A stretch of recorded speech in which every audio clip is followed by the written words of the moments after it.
Ladies, gentlemen, and everything in between, hello, welcome to the channel. Today we're heading back over to the Scandinavian countries. You know I'm talking about Norway, I'm talking about Sweden, I'm talking about Iceland. I don't know, all the freaking Nordic people. We're going to be checking out reasons why Nordic people are some of the happiest people in the world.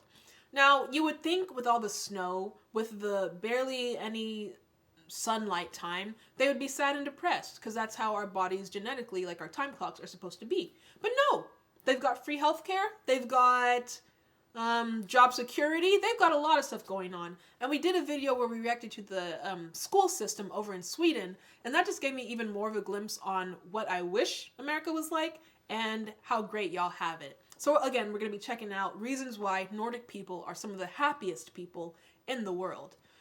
Whew. Man, subscribe if you're new here, like the video. What other content I want to see, let me know. And let's begin. Shout out to the bright side. What did I just do? Okay. Ooh.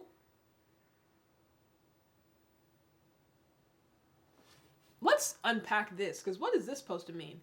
So we're saying the Finnish women love their wine. So do we over here.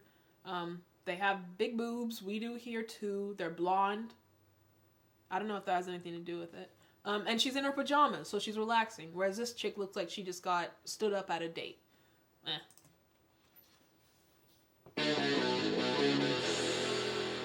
The bright side. 7 reasons why Nordic people are considered to be the happiest folk in the world. The Vikings. Did you know that Nordic countries top the list of the world's happiest people year after year? Which again, they were just dancing in the snow. When I lived in Pennsylvania, it was right on the lake, Lake Erie. Misery! Misery! I had to do high knees through the snow just to get to class. And homies tap dancing in the snow. Y'all are just built different, maybe. Apparently, neither the harsh climate nor the rare sunny days can bring Scandinavians down. That's what I said. What is it about their philosophy of life that makes them so content and happy? And can it change the way we see the world too? Maybe. Let's find out the key elements of Nordic happiness together. But before you redefine the true meaning of being happy, don't forget to click subscribe and turn on this notification bell. Alright, we're gonna skip past that. But I feel like, what is y'all's poverty like? Like, what's your per capita for people in poverty? What's your homelessness like? Because I feel like a big part of being happy or being content with life has to do with your daily situation. So over here in America, we struggle a lot with homelessness, poverty. We have the upper class and the middle class. And the middle class isn't even like middle class as you would call it. It's literally the working class, the lower class, the homeless, the poor. All of us are just compiled into this one genre of class system. But then if you have 6 figures and up, you're living life over here. You're balling. So I think it's a huge disconnect with race, with education level, with things that you are available to, like education, furthering your education. Not everybody can afford college here. Not everybody can afford community college. Not everyone can afford their health care. So people are struggling. That's why people aren't happy here. So let's see if y'all have the same struggles, because that would obviously play a big part in happiness. Scandinavian secrets. Secrets. Number 7, Sisu, or inner peace and strength in Finnish. Back in 2017, the Times put the Finnish concept of Sisu on the list of key trends that come from Scandinavia. Unfortunately, this word cannot be accurately translated into English, but its meaning is very close to the phrase, if something needs to be done, it will be done. Sisu stands for resilience and courage, teaching you the art of giving up unnecessary words and excessive emotions. Oh. So it's more like just stand there, get it done, do what you gotta do. I was going to relate it to the American dream, but it actually is kind of different. Because the American dream does encompass like your emotions and like how you view life and like your morals with family. But this is more like just get the job done. Sisu. Sisu. Very Viking of you.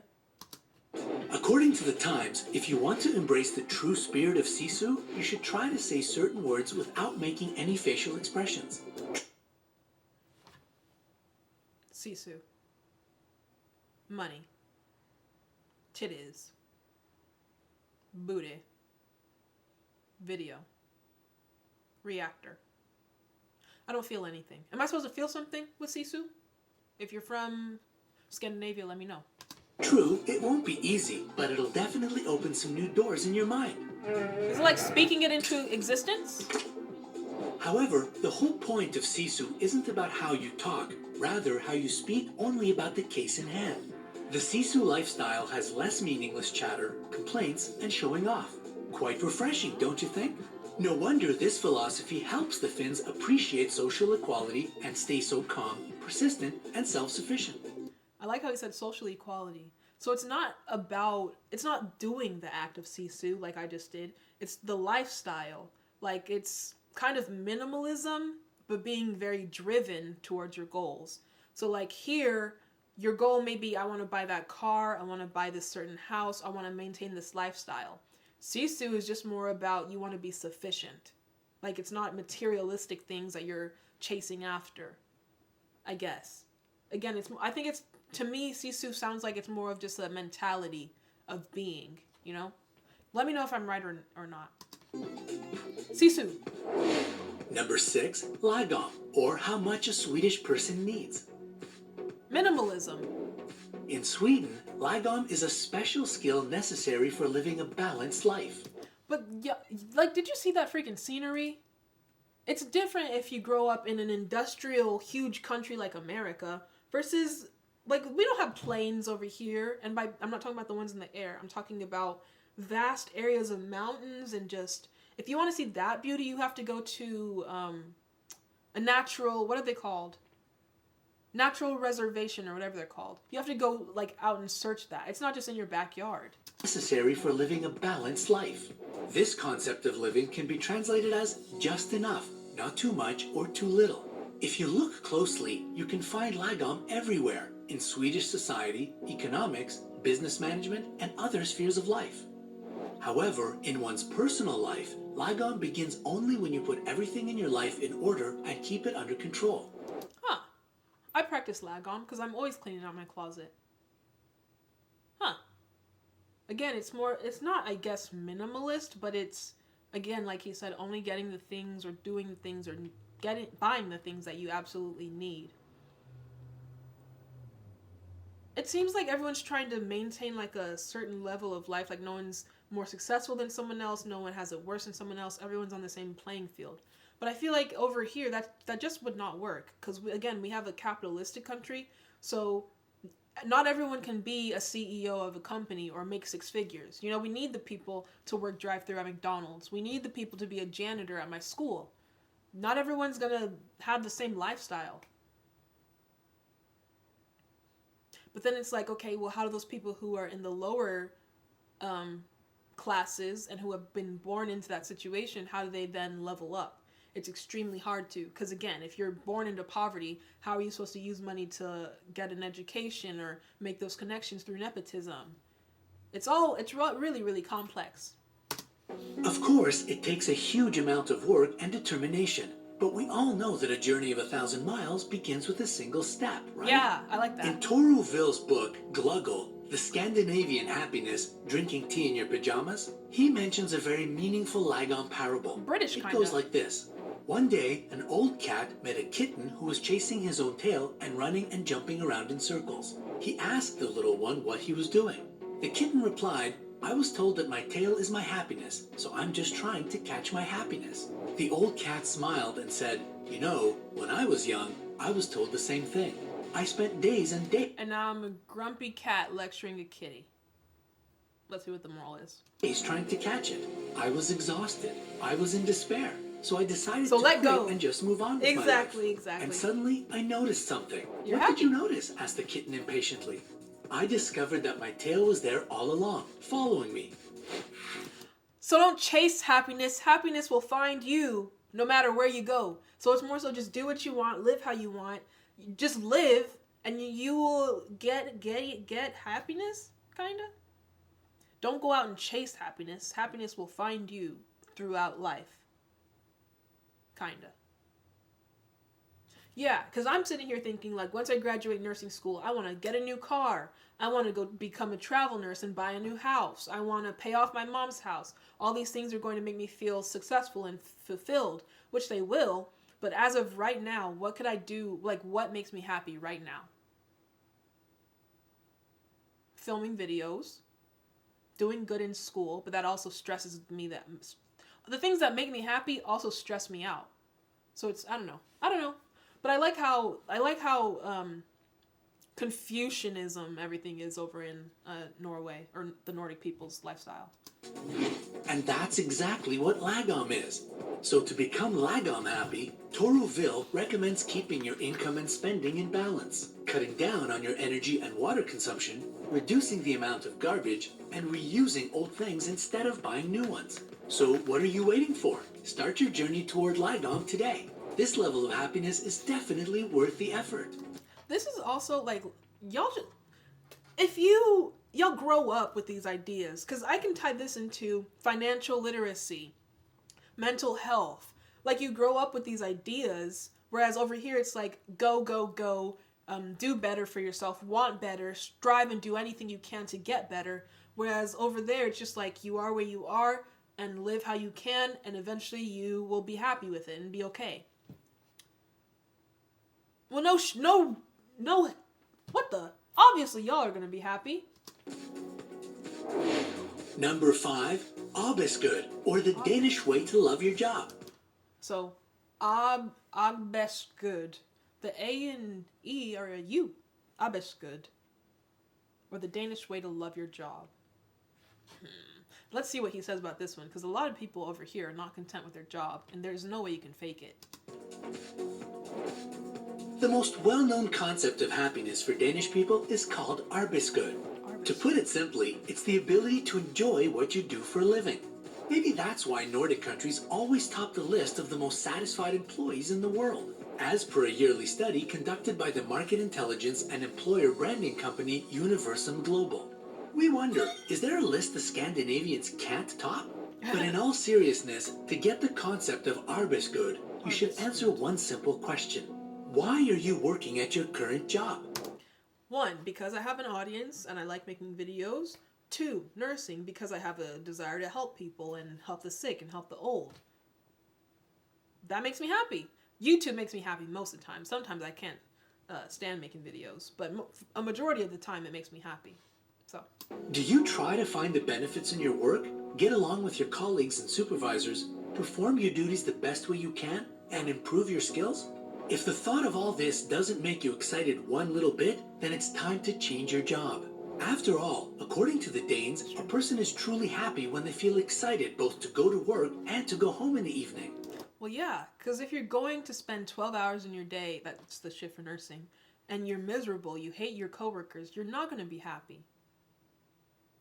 A lot of this just seems like common sense, but then when you think about it, it's not the way we live over here. Don't waste time on something that doesn't make you happy. Amen. Don't forget that you only have one life. Amen. Shout out to Arbejdsglaede. Number 4, Friluftsliv, or Friluftsliv. Is the F silent? Friluftsliv. Friluftsliv.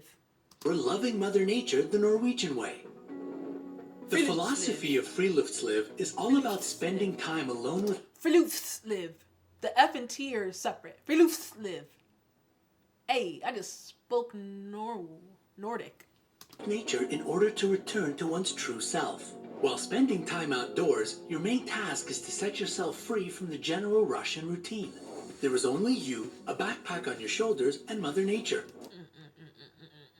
I've seen too many videos, though, of bear attacks, saber-toothed tigers. I don't really mess with nature. I don't like the ants, I don't like the bugs, I don't like the butterflies. I don't like nothing. So I'd rather go to the hustle and bustle of life and then come home. My home can be my sanctuary. My home is my nature. Yeah. If you want to add some physical activity into the mix, go for it. You can hike. I don't understand how you Europeans do stuff like this. Like I just said, like we don't have planes and like natural reservations in America just to access for us. Like there was a Scottish video I did a while ago, and it was just like this huge endless cliff, and people were just standing there. And I was like, where are the guardrails? Like it ignited my fight or flight reflex, and so does this lady. All I can think is, oh, one slip, One step of the little pinky toe, and she's off the ledge. Get back up to civilization, lady. Wood chop, or do anything else that helps you take your mind off all your problems. By the way, if you really want to incorporate the Friluftsliv philosophy into your life, here's some advice from native Norwegians.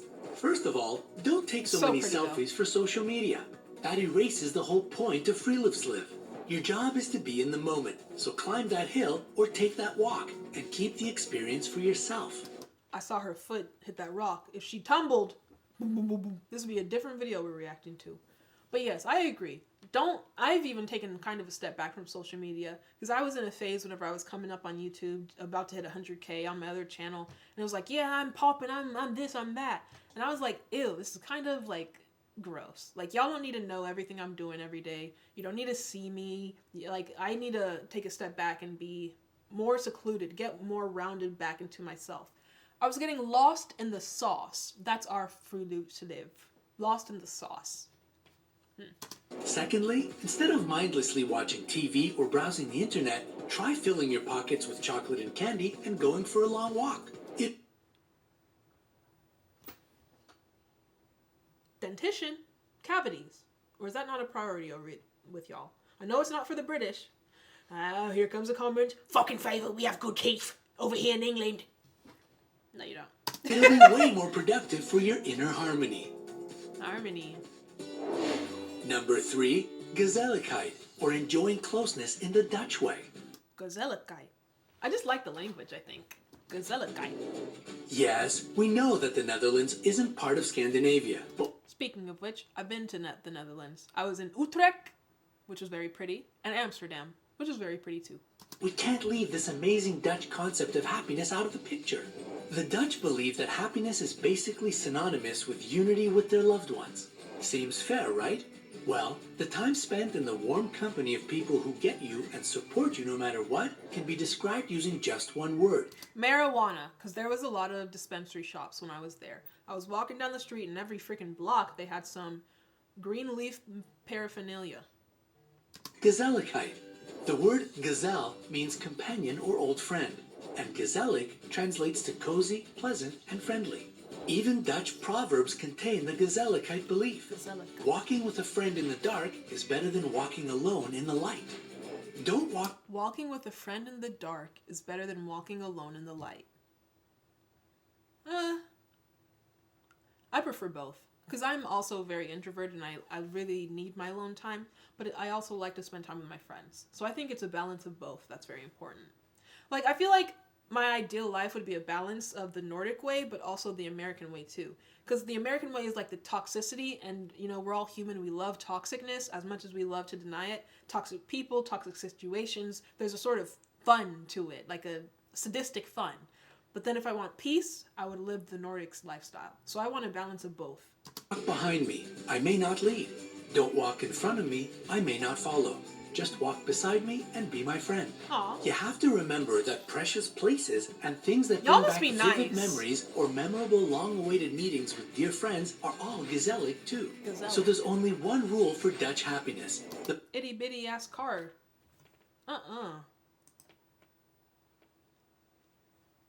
Tiny car. There's only one rule for Dutch happiness. The more gezelligheid there is in your life, the happier you'll be. Number 2. But then couldn't you argue you're putting your happiness in other people's hands? Gezelligheid. Kalsarikännit, or a new way of relaxation from the Finns. Now that we know about Sisu, it's time to learn about another great concept from Finland called Kalsarikännit. And it certainly wins the medal for the coolest one on our list. Kalsarikännit can be translated as pants drunk, and basically means spending time at home, alone in your underwear, enjoying a drink. Europeans and your alcohol. I'm not a drinker, but I like to be in my pajamas at home. It's all in the word itself. Kalsarit is a type of underwear, and kannit means a drink. This term became very popular thanks to Finland's Ministry for Foreign Affairs, who came up with the whole country-themed emoji list. So next time you want to skip a boring event, try the Finnish way of relaxation and go full Kalsarikännit. In the book Pants Drunk, Kalsarikännit, The Finnish path to relaxation? Miska Rantanen explains that in the Nordic palette of survival strategies, the Finns rely on Kalsarikännit. And their freaking, like, genetic disposition to the cold. Hello, there's certain people in the country, or in the world, who are just, like, better off equipped. If we ever have a zombie apocalypse, you think the zombies are going up freaking to the mountains where it's snow falling and stuff? No. Y'all will survive. It doesn't demand over-the-top arrangements, and it's pretty much the antithesis of posing, performing, or pretense. Kalsarikännit is completely real. The Dutch actually have a similar concept called niksen. It's the ability to relax and do nothing without feeling guilty about it. Now that, like, attacks my heart, because I always say this on the channel. I have such an internal struggle, and it's probably just the Americanness in me, feeling like you always have to be doing something or chasing something. I feel so bad whenever I'm not working on something. Like, that's why before I started nursing school, I was uploading like twice every single day, multiple times a day. I was going out and, you know, doing different hobbies or projects. Because just to sit down and relax, it was like, why are you sitting? You're not doing anything. You need to be doing something. You're useless if you're not doing something. And hey, y'all just be chilling over in the Nordic lifestyle. It really has to do with like how things that we were taught as we grew up, like our different cultures and lifestyles. Because if you don't do anything, you're lazy. If you take a day off, you're lazy. If you take a day off, you're not working hard enough. You're not driven. You're content with where you are in life, and that's not a good thing. You should always want more. That's at least what we've been taught, you know. Man, I bet y'all don't have as much anxiety or as much like depression. Y'all really must just be more happy over in the Nordic countries. Niksen can become a real lifesaver for people who struggle with multiple tasks at work and suffer from inevitable stress. No. See, again, that might just be my Americanness. I'm thinking, okay, you're using that as an excuse. So because I'm not competent, I want to go home and rest. Kalsarikännit. Hashtag, you know? But it's like, no, you need to do better. Be better at multitasking. Be better at your job. I think that's a good thing. Let me know your thoughts, though. If you're one of them, choose the concept you like more and wing it. It could be used as an excuse. Number 1. Gluggaveður, or Icelandic optimism. Gluggaveður. We're very optimistic here too. If you work hard enough, you can achieve anything. If you go about it the right way, you can have whatever future you want. It's all in your hands. Your destiny is in your own control. I believe that. Gluggaveður. The people in Iceland have their own unique word for happiness, and it's Gluggaveður. This Icelandic term defines that amazing feeling when you sit by the window with a hot cup of coffee or tea, enjoying the weather from indoors, but not wanting to go outside to appreciate it. It's more typical for Nordic countries, of course, considering their weather conditions. But we guess it's safe to say that we all feel quite happy in these moments, right? Europe is just gorgeous. Like, that's so unfair. That's not fair. Y'all just got beauty everywhere you turn. If you want to experience Gluggaveður yourself, all you need is the appropriate weather, a cozy sweater, a cup of hot chocolate, and a window. They say... Oh, I think this guy is talking nonsense. Because when you think optimism, again, it's not freaking rainy days and tea. It's your outlook on life, right? Unless, again, that's just different cultures, different meanings. Gluggaveður. Let me know if this guy was accurate with what he's saying. But I think I would take some of y'all's morals, but also keep some of my own and just combine them for the perfect life. Hope you enjoyed the video. If you did, subscribe, like the video. I'll see you in the next one. Bye!